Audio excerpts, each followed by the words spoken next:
Olá, concurseiros e concurseiras. Vamos prosseguir com mais uma aula, processo do trabalho. Vamos falar sobre intervenção de terceiros. Falamos sobre vários aspectos envolvendo as partes e os procuradores no processo do trabalho. Terminamos a aula anterior conversando a respeito, acerca do litisconsórcio. E agora prosseguimos a intervenção de terceiros no processo do trabalho. Intervenção de terceiros, toda disciplinada pelo Código de Processo Civil. A CLT, a Legislação Processual Trabalhista, é omissa acerca da intervenção de terceiros e o grande desafio é saber quais são as hipóteses de intervenção de terceiros compatíveis com o processo trabalhista. Nós não podemos esquecer, a todo momento temos que ter em mente o artigo 769 da CLT, princípio da subsidiariedade, combinado com o artigo 5º do novo Código de Processo Civil, aplicação subsidiária e supletiva do processo civil ao processo do trabalho, desde que haja lacuna normativa e compatibilidade entre as normas jurídicas de cada sistema. No caso da intervenção de terceiros, é difícil, é um terreno bastante complicado, há muita controvérsia, porque o processo trabalhista é um processo sumarizado do ponto de vista formal. Como nós já dissemos, retomando essa ideia, a ideia da simplicidade, a ideia da concentração dos atos em audiência, a ideia de um processo célere. Então, a intervenção de terceiros, para muitos torcem o nariz para a aplicação das figuras interventivas no processo do trabalho, porque o processo do trabalho seria ou é avesso a incidentes de ordem processual. Entretanto, é bom destacar que muitas vezes a intervenção de terceiros ajuda no aspecto da economia processual, permite ao juiz resolver relações jurídicas distintas em um mesmo processo. Principalmente após a promulgação da emenda constitucional número 45 de 2004, que ampliou a competência da Justiça do Trabalho para todas as relações de trabalho e para várias hipóteses objetivamente consideradas, como nós estudamos nas aulas sobre competência material, estudo do artigo 114 da Constituição Federal, essa aversão diminuiu, ou pelo menos ela já não se justifica tanto, principalmente nessas relações de trabalho que não são as relações típicas de emprego. Vamos falar de intervenção de terceiros. E o Código de Processo Civil inovou ao tratar da intervenção de terceiros. Hoje não temos mais a figura da intervenção, da nomeação à autoria, e a oposição, que era tida como uma hipótese de intervenção de terceiros, passou a ser tratada pelo novo Código de Processo Civil como um procedimento especial. Também o Código de Processo Civil atual trouxe como figuras interventivas ou institutos relacionados à intervenção de terceiros um incidente de desconsideração da personalidade jurídica, artigos 133 a 137 do novo CPC, e também o amicus curiae, previsto no artigo 138 do novo Código de Processo Civil. Temos na atual disciplina do Código de Processo Civil aquelas hipóteses de intervenção de terceiro que podem ser chamadas de provocadas, a intervenção de terceiro que é provocada e aquela que tem natureza voluntária. Chamo vocês para o quadro. Aqui, estava ali conversando com vocês e já estava pensando que errei, né? Coloquei aqui RDR, incidente de resolução de demandas repetitivas. Vamos deixar isso para a aula de recursos, não é, pessoal? É um incidente de desconsideração da personalidade jurídica, ok? A ser proposto pelas partes ou pelo Ministério Público. E há uma discussão do cabimento ou não no processo do trabalho que nós vamos falar daqui a pouco. A hipótese de intervenção de terceiros provocada, a nomeação à autoria não existe mais. O que nós temos agora que se aproxima dessa hipótese é o acertamento do polo passivo. É uma questão que envolve a legitimidade do réu e a possibilidade do autor e mesmo do réu, do autor, corrigir o polo passivo diante da alegação de ilegitimidade de parte do réu.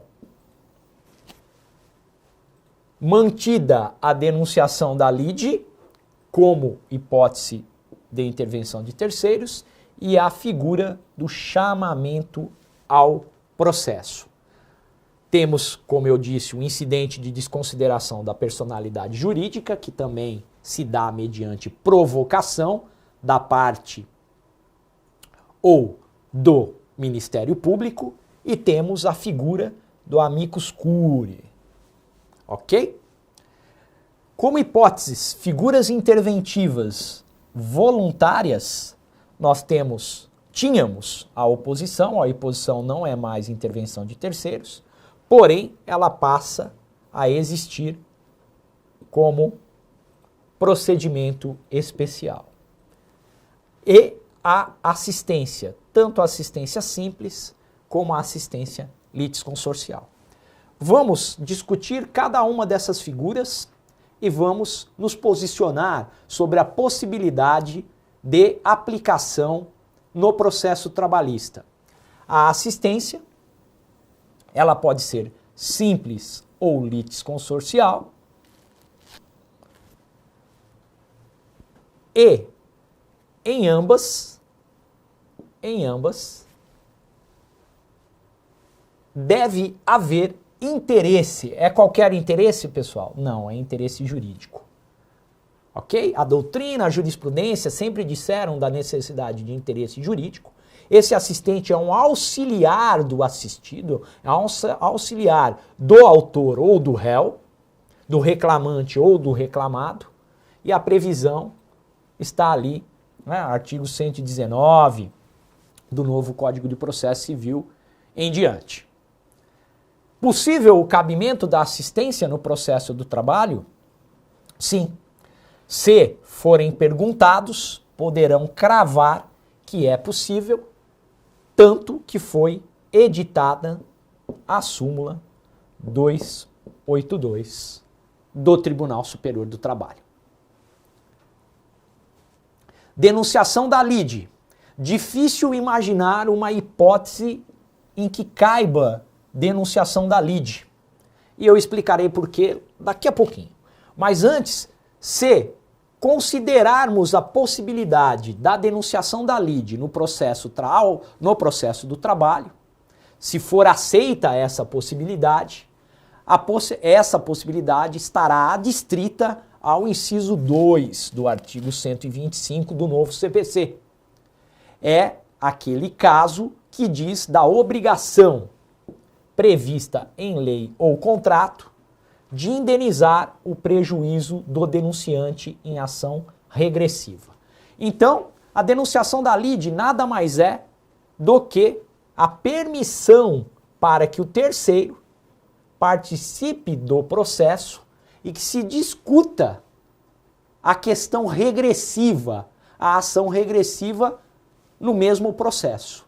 Lá no direito civil, no processo civil, utiliza-se bastante o exemplo do acidente de trânsito causador de danos e da possibilidade de ajuizamento de uma ação de natureza indenizatória contra o réu que causou o acidente, que foi culpado pelo acidente de trânsito e causou danos, e esse réu pode chamar a seguradora para o processo, denunciar a seguradora a lide.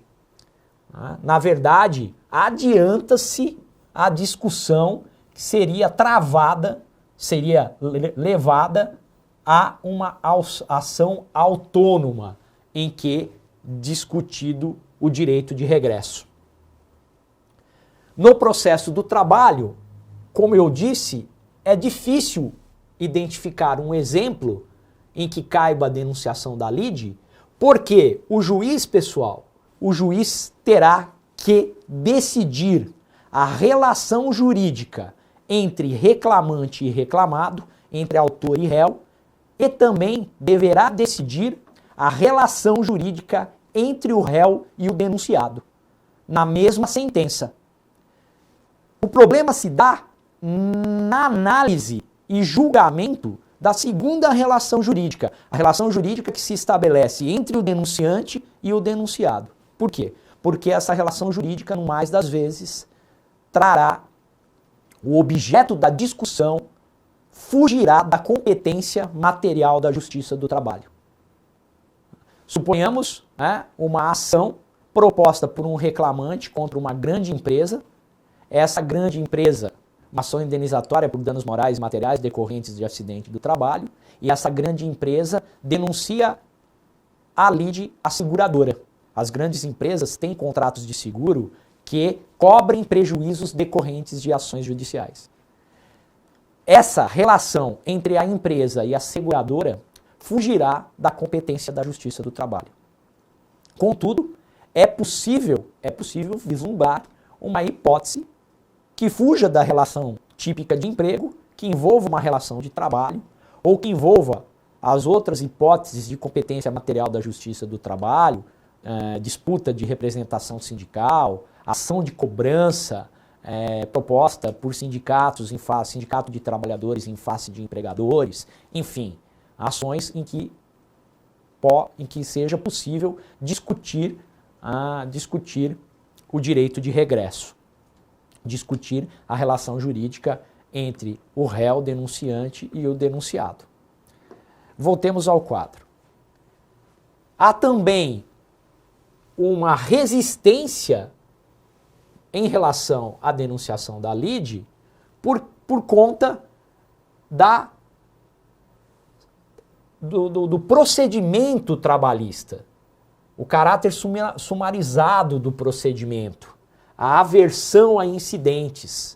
Muitos dizem, no CPC anterior, discutia-se se era possível a denunciação sucessiva, uma cadeia de denunciações. O réu denuncia, por sua vez, o denunciado denuncia e assim por diante.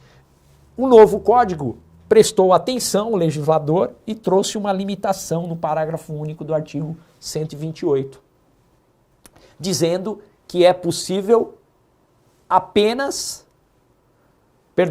aqui embaixo, é possível, no parágrafo 2º do artigo 125, ok, pessoal? Depois eu volto aqui para o 128.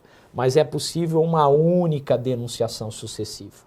E aqui eu trouxe o artigo 128 apenas para dizer que, se for procedente o pedido da ação principal, o autor poderá requerer o cumprimento da sentença também contra o denunciado, aproveitando-se que ele ingressou na ação como denunciado. Então, o autor se volta contra o réu e contra aquele que foi denunciado. E com isso, a possibilidade de satisfação do credor na fase de execução, obrigação de pagar, aumenta consideravelmente. Então, se formos falar sobre denunciação da lide, em tese é possível, contudo, na prática trabalhista é difícil vislumbrar uma hipótese em que caiba a denunciação por conta do problema que envolve a competência material da Justiça do Trabalho. A barreira é a competência material da JT. Então, é a principal dificuldade. chamamento ao processo previsto nos artigos 130 a 132 do CPC. Aí interessa ao processo do trabalho o inciso 3 do artigo 170, que permite chamar ao processo os devedores solidários. Aqui é mais fácil vislumbrar a possibilidade de aplicação ao processo trabalhista. Devedores solidários, se um deles for processado, poderá chamar os demais, no caso o réu, poderá chamar os demais devedores solidários ao processo. Como exemplo, a terceirização. A terceirização e a possibilidade de chamar ao processo o tomador de serviços ou outras, a empresa contratante pode, por sua vez, quarteirizar, também contratar outras empresas. Agora, com a aprovação da lei de terceirização, ou melhor dizendo, né, com a alteração da lei de trabalho temporário, trazendo a possibilidade de terceirização na atividade principal, existe aí uma polêmica, mas não vamos entrar nela. A reforma trabalhista já trouxe novos artigos modificando a recente alteração da lei de trabalho temporário. Os nossos legisladores não perderam tempo, não é mesmo, pessoal? Preocupados com alguns comentários por parte de juízes trabalhistas que não houve liberação ampla e restrita da terceirização, mas ao que importa aqui, para que nós não desviemos o nosso foco e a nossa atenção, essa possibilidade de chamar ao processo os devedores solidários, e aí eu tenho como exemplo clássico a terceirização.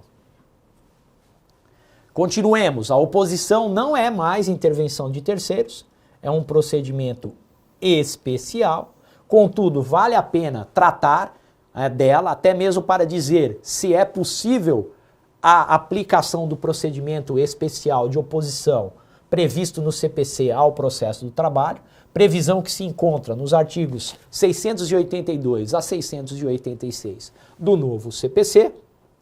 Aqui a redação do artigo 682 do novo CPC.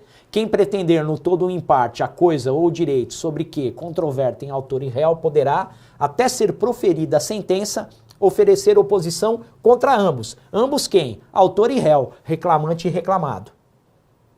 Embora seja difícil vislumbrar a aplicação ao processo do trabalho, mais uma vez por conta da competência material da Justiça do Trabalho, assim como na denunciação da lide, Gustavo Felipe Barbosa Garcia, doutrinador da área trabalhista e processual trabalhista, traz um exemplo bastante apropriado, né? Ele considera como a única situação em que seria possível a oposição no processo trabalhista. Na ação de cobrança de contribuição sindical proposta pelo Sindicato dos Trabalhadores em face do empregador. Um terceiro sindicato, né, um outro sindicato, melhor dizendo, se opõe, pleiteia o ingresso no processo, dizendo-se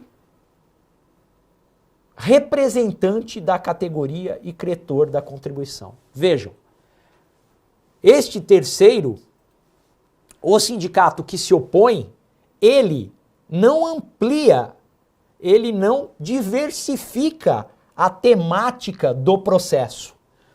A questão continua sendo de competência, a questão trazida pelo opositor continua sendo de competência da Justiça do Trabalho, porque envolve ação entre sindicatos, envolve questões sindicais, no caso, uma questão relacionada à cobrança de contribuição sindical contra o empregador. Ou seja, não há um alargamento do objeto do processo trabalhista. A questão, do ponto de vista objetivo, continua adstrita à competência da Justiça do Trabalho. Então, esse exemplo, né, aqui, essa questão sindical se insere na competência da Justiça do Trabalho por força do inciso 3 do artigo 114 da Constituição Federal.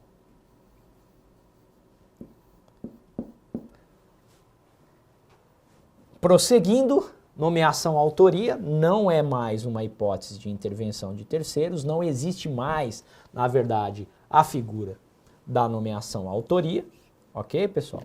Então, não existe mais, era prevista no CPC de 73, na verdade não se tratava de uma hipótese de intervenção de terceiros, na verdade essa figura foi eliminada no novo CPC e podemos dizer que em seu lugar vieram as disposições dos artigos 338 e 339 do novo CPC. O artigo 338 permite ao réu trazer como preliminar da contestação a ausência da condição da ação. No caso, o réu se diz parte ilegítima, uma das condições da ação. E, neste caso, diante desta alegação, o juiz facultará ao autor, caso o autor concorde, que substitua, traga para o processo o réu legítimo. O 339, por sua vez, no caput, exige do réu que indique o réu indique a parte legítima, se ele tiver conhecimento de quem se trata. Se não o fizer, arcará com as despesas processuais e terá que indenizar o autor pelos prejuízos decorrentes da falta de indicação. Então, a nomeação autoria não existe mais. Na verdade, ela não era uma hipótese de intervenção de terceiros, uma atecnia do Código de Processo Civil anterior. O que nós temos hoje que se aproxima é a possibilidade de acertamento do polo passivo, e esta possibilidade, trazida pelos artigos 338 e 339 do novo Código de Processo Civil, aplica-se ao processo trabalhista. Vamos continuar. Como hipótese de intervenção de terceiros, eu tenho a figura do amicus curiae no artigo 138, que é a figura daquele que poderá auxiliar o juízo na formação de sua convicção, na decisão. Quando a matéria é relevante, quando há repercussão social da controvérsia, no dia a dia verificamos que o Supremo Tribunal Federal faz audiências públicas, ouve especialistas em matérias controvertidas. Esse ente ou essa pessoa, que poderá ser física ou jurídica, poderá participar do processo como amigo da corte, que é o que significa essa expressão em latim, e terá 15 dias a partir da sua intimação para ingressar no processo.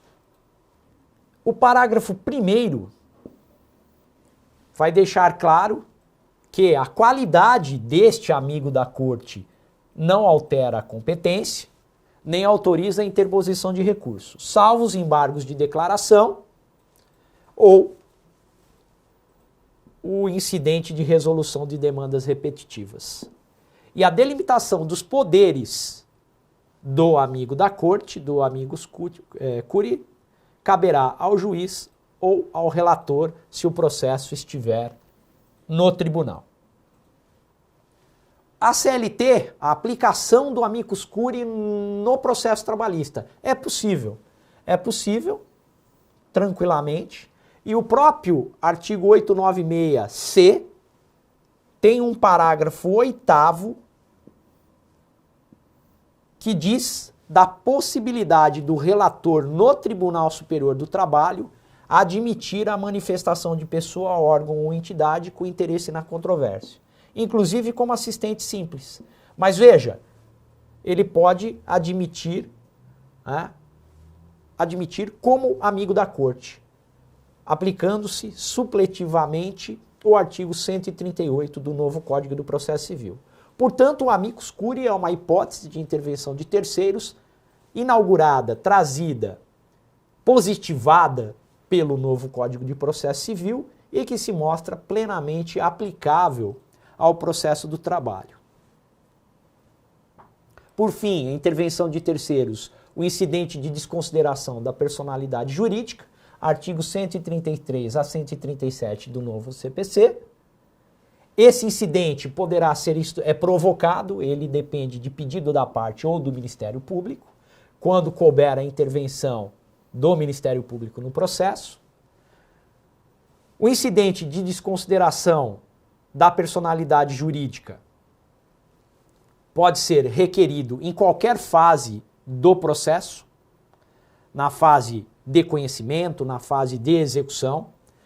Suspende, uma vez admitido, instaurado o incidente, a suspensão do processo para resolver o incidente e o sócio ou a pessoa jurídica, no caso, pede-se a desconsideração da personalidade jurídica da empresa para responsabilizar o sócio, ou na desconsideração da personalidade jurídica, chamada de inversa, pode-se trazer a pessoa jurídica. Neste caso, o processo é movido contra a pessoa física, contra o sócio, e o sócio, né, pode estar fraudando a execução, transferir os seus bens para pessoas jurídicas de sua titularidade, então também caberá o incidente de resolução inverso. O incidente, de desconsideração. Poderá ser resolvido por decisão interlocutória ou, no caso, se o processo estiver no tribunal, pelo relator monocraticamente. Dessa decisão caberá agravo interno. Se for desconsiderada, eventual alienação será tida como ineficaz em relação ao requerente, aquele que pleiteou a desconsideração. Então, o incidente de resolução, há uma controvérsia sobre o cabimento no processo trabalhista. Por quê? Porque o processo trabalhista, devido à sua simplicidade, principalmente na fase, uma simplicidade que vale tanto para o processo de conhecimento como para a fase de execução. No caso da fase de execução, muitos advogados, muitos profissionais do direito reclamam, advogados, da facilidade ou da forma em que se dá a desconsideração da personalidade jurídica. É muito comum os juízes do trabalho, sem maiores formalidades, surpreenderem o executado devedor, desconsidera a personalidade jurídica da empresa e traz para a execução os sócios, a fim de que esses respondam pessoalmente pela dívida, pelo débito, com o patrimônio em nome dos sócios, ou em nome de terceiros, desde que tenha havido fraude à execução. Então é muito comum que não haja maiores formalidades e o juiz aplica aquilo que em direito material chamamos de teoria menor da desconsideração da personalidade jurídica, que pode ser traduzida com a seguinte ideia: qualquer obstáculo que impedir o recebimento das verbas salariais de natureza alimentícia será removido e os sócios, aqueles que se beneficiam do empreendimento econômico, afinal, a pessoa jurídica, a empresa, os riscos da atividade econômica, por força do artigo 2º da CLT, devem ser suportados pela empresa, pelo empregador. Então, naqueles casos em que a personalidade jurídica empresarial for obstáculo ao recebimento de verbas salariais inadimplidas, automaticamente ocorre a desconsideração da personalidade jurídica, sem maiores formalismos. Importante que anotem que no processo do trabalho, em virtude do artigo 878 da CLT, o juiz pode praticar atos processuais na fase de execução de ofício. E, diante deste quadro, diante dessa disposição e da questão de direito material que envolve os créditos trabalhistas de natureza alimentar, parte da doutrina e da jurisprudência entendem que o incidente de desconsideração previsto no Código de Processo Civil não pode ser aplicado ao processo do trabalho.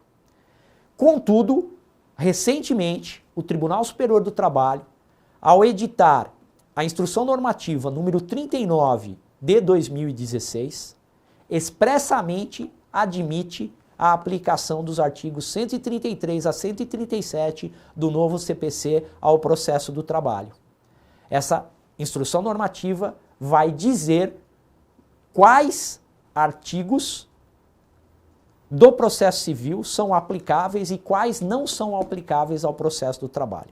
Por favor, venham comigo aqui na tela. O artigo 6º da IN vai dizer da possibilidade da aplicação do incidente. Com algumas adaptações. Vai permitir que o incidente seja instalado por provocação do juiz, decorrência do artigo 878 da CLT, que fala da execução ex officio. Então, além das partes do Ministério Público, o próprio juiz, no processo trabalhista, uma inovação do TST, com base na disposição legal do artigo 878 da CLT, permitirá que o próprio juiz instaure o incidente. Se a decisão for interlocutória, na fase de cognição, de conhecimento, não cabe recurso de imediato e recorribilidade das decisões interlocutórias, em virtude do parágrafo 1º do artigo 893 da CLT. Se for na fase de execução, cabível o agravo de petição. E, se a decisão for do relator, decisão monocrática no tribunal, acolhendo ou indeferindo o pedido o incidente de desconsideração da personalidade jurídica, caberá agravo interno com a aplicação subsidiária do artigo 932, inciso 6 do Código de Processo Civil. O artigo 932 traz os poderes do relator no processo civil. E também, enquanto pendente de solução, o incidente suspende o processo, sem prejuízo da concessão de tutela de urgência de natureza cautelar, prevista no artigo 301 do CPC. Pessoal, espero que tenha ficado claro a questão envolvendo as hipóteses de intervenção de terceiro no processo do trabalho. Termino a nossa aula aqui. Daremos prosseguimento com um novo tema, nulidades processuais. Até lá!